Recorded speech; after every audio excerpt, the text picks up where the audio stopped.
പിതാവിൻ്റെയും പുത്രൻ്റെയും പരിശുദ്ധാത്മാവിൻ്റെയും നാമത്തിൽ ആമേൻ.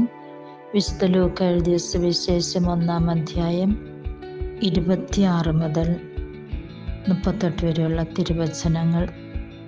6-ാം മാസം ഗബ്രിയേൽ ദൂതൻ ഗലീലയിൽ നസ്രത്ത് എന്ന പട്ടണത്തിൽ ദാവീദിന്റെ വംശത്തിൽപ്പെട്ട ജോസഫ് എന്ന പേരായ പുരുഷനുമായി വിവാഹ നിശ്ചയം ചെയ്തിരുന്ന കന്യകയുടെ അടുത്തേക്ക് ദൈവത്താൽ അയക്കപ്പെട്ടു. അവളുടെ പേര് മറിയം എന്നായിരുന്നു. ദൂതൻ അവളോട് അടുത്ത് വന്ന് പറഞ്ഞു, ദൈവകൃപ നിറഞ്ഞവളെ സ്വസ്തി, കർത്താവ് നിന്നോടുകൂടെ. ഈ വചനം കേട്ട് അവൾ വളരെ അസ്വസ്ഥയായി. എന്താണ് ഈ അഭിവാദനത്തിൻ്റെ അർത്ഥമെന്ന് അവൾ ചിന്തിച്ചു. ദൂതൻ അവളോട് പറഞ്ഞു, മറിയമേ, നീ ഭയപ്പെടേണ്ട. ദൈവസന്നിധിയിൽ നീ കൃപ കണ്ടെത്തിയിരിക്കുന്നു. നീ ഗർഭം ധരിച്ച് ഒരു പുത്രനെ പ്രസവിക്കും. നീ അവന് യേശു എന്ന് പേരിടണം. അവൻ വലിയവനായിരിക്കും, അത്യുന്നതന്റെ പുത്രൻ എന്ന് വിളിക്കപ്പെടും. അവന്റെ പിതാവായ ദാവീദിന്റെ സിംഹാസനം ദൈവമായ കർത്താവ് അവന് കൊടുക്കും. യാക്കോബിന്റെ ഭവനത്തിന്മേൽ അവൻ എന്നേക്കും ഭരണം നടത്തും.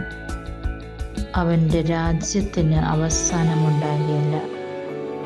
മറിയം ദൂതനോട് പറഞ്ഞു, ഇതെങ്ങനെ സംഭവിക്കും? ഞാൻ പുരുഷനെ അറിയുന്നില്ലല്ലോ.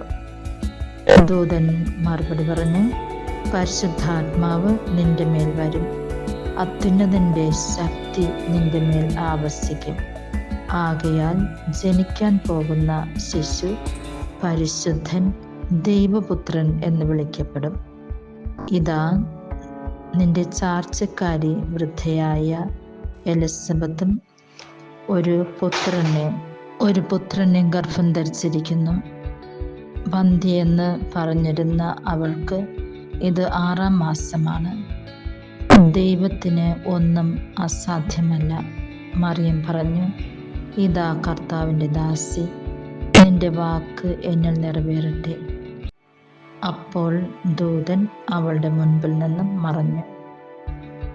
ഈ വചനഭാഗത്തിൽ തിരുസഭ നമ്മെ വിചിന്തനം ചെയ്യുവാനായിട്ട് ആഗ്രഹിക്കുന്നത്,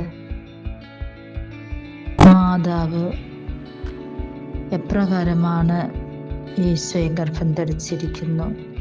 മാതാവിൻ്റെ ആ വിശുദ്ധി, ദൈവകൃപ നിറഞ്ഞവളെ എന്ന് സ്വർഗം അഭിസംബോധന ചെയ്യുമ്പോൾ എത്രയോ ഭാഗ്യപ്പെട്ട ഒരമ്മയാണ് പരിശുദ്ധ കന്യക മറിയം. അവൾ ഗർഭം ധരിച്ചിരിക്കുന്നത് തന്നെ പരിശുദ്ധാത്മാവിനാലാണ്. പരിശുദ്ധനായാണ് ഗർഭം ധരിച്ചിരിക്കുന്നത്. എത്രയോ തിരഞ്ഞെടുക്കപ്പെട്ട ഒരു വ്യക്തിയാണ് പരിശുദ്ധ കന്യക മറിയം. മാത്രമല്ല, തൻ്റെ ജീവിതത്തിൽ അതിൽ കഴിഞ്ഞുണ്ടാകാൻ പോകുന്ന സംഭവങ്ങളെക്കുറിച്ചൊന്നും അവൾ ചിന്തിക്കുന്നില്ല. അതിൻ്റെ ഭവിഷ്യത്തുകളൊന്നും അവൾ ചിന്തിക്കുന്നില്ല. ഗബ്രിയേൽ ദൂതൻ അവളോട് സംസാരിക്കുമ്പോൾ ദൈവമാണ് എന്നോട് സംസാരിക്കുവാനായിട്ട് ദൂതനെ അയച്ചിരിക്കുന്നു, ദൈവത്തിൻ്റെ വാക്കുകളാണ് എന്ന് അവൾക്ക് ബോധ്യമുണ്ടായിരുന്നു. ദൈവമാണ് എന്നിൽ നിന്നും ഇത് ആഗ്രഹിക്കുന്നത് എന്നവൾക്ക് ബോധ്യമുണ്ടായിരുന്നു.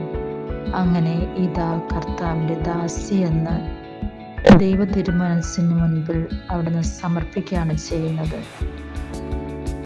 ദൈവം നമ്മുടെ ജീവിതത്തിലും പ്രവർത്തിക്കുവാനായിട്ട് ആഗ്രഹിക്കുമ്പോൾ നമ്മളും ചില ത്യാഗങ്ങളിലൂടെയൊക്കെ കടന്നു പോകേണ്ടി വരും. അപ്പോഴെല്ലാം നമ്മൾ സ്വാർത്ഥപരമായിട്ട് നമ്മുടെ സുഖങ്ങളെക്കുറിച്ച് ചിന്തിക്കുമോ, അതോ ദൈവിക ഇടപെടൽ നമ്മുടെ ജീവിതത്തിൽ ഉണ്ടാകുമ്പോൾ ദൈവത്തിന് വേണ്ടി നമ്മൾ അത് സമർപ്പിക്കുകയാണോ ചെയ്യുന്നതെന്ന് നമുക്കൊന്ന് വിചിന്തനം ചെയ്യാം. പരിശുദ്ധ കന്യക മറിയത്തെ പോലെ ദൈവം തൻ്റെ ജീവിതത്തിൽ ആഗ്രഹിക്കുന്നത് എന്താണെന്ന് മനസ്സിലാക്കി നമ്മളും ജീവിക്കാം. അങ്ങനെ സ്വർഗത്തിന് വേണ്ടി നിറയെ ആത്മാക്കളെ നമ്മൾക്ക് നേടിയെടുക്കുവാനായിട്ട് പിതാവായ ദൈവം നമ്മളെ ഓരോരുത്തരെയും ഒരുക്കട്ടെ എന്ന് പ്രാർത്ഥിക്കുന്നു.